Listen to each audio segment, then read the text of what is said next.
Hey guys, welcome to my channel, and in this video I'm going to show you how to hard reset OPPO Reno 3 Pro smartphone. Okay, to do hard reset, first power off your smartphone.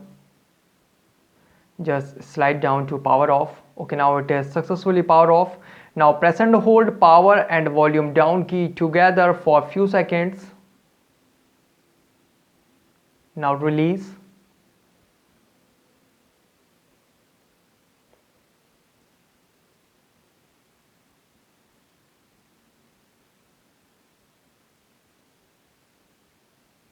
Now volume rocker is to move up and down, and power button to select.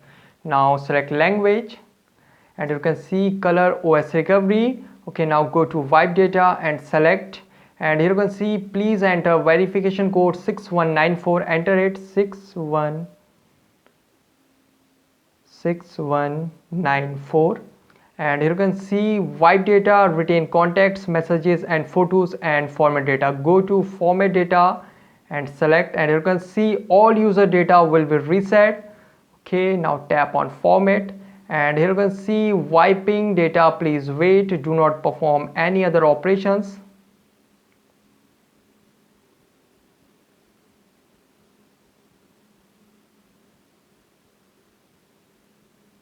So you can see wiped successfully. Now tap on OK. So guys, this is the method to hard reset OPPO Reno 3 Pro smartphone easily. Guys, thanks for watching. If you have any query, let me know in comment section below. Please like, share, subscribe and click on bell icon for latest updates.